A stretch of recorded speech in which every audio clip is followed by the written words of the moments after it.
நாளைக்கு வந்து திமுக போய் பிஜேபியோட சேர்ந்து கே நேரு பக்கம் வரவே மாட்டாங்க, யாருமே டச்சே பண்ண மாட்டாங்க, டச் பண்ண மாட்டாங்க, டிச் பண்ணிட்டு போயிடுவாங்க. புரியுதா?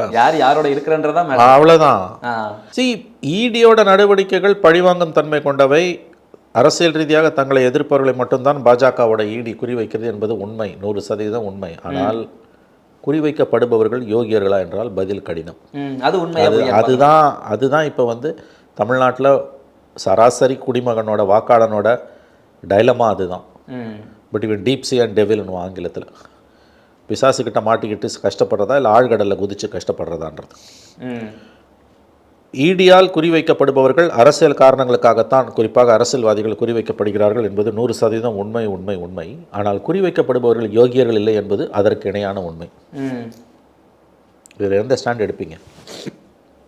இதே திமுக 22 எம்பிஸோட என்டிஏ கவர்மெண்ட்டில் இருக்குது, சந்திரபாபு நாயுடு மாதிரி இருக்காங்க, 4 மந்திரி ஸ்டாலினுக்கு இருக்காங்கன்னா இந்த பக்கம் ஈடி திரும்பாது. நீ என்ன ஆதாரத்தை கொண்டு போய் போட்டினாலும் திரும்பவே மாட்டான். இல்லை, நம்ம திருப்பரங்குன்ற மேட்டில் பேசுகிறோம்ல சார், விஜய் வந்து இந்த நிலைப்பாடு எடுக்கிறாரா இல்லை அந்த சைடு நிலைப்பாடு எடுக்கிறார், அது மாதிரி இதில் நேரு மேலே தப்புன்னு எடுக்கிறதா இல்லை ஈடியை தப்புன்னு சொல்கிறதா, எந்த மாதிரி நிலைப்பாடு இதில் எடுப்பாங்க? இல்லைங்க, நான் தான் சொல்கிறேனுங்க, நான் திரும்பவும் சொல்கிறேங்க, நீங்கள் தான் முடிவு பண்ணணும், நான் முடிவு பண்ண முடியாது.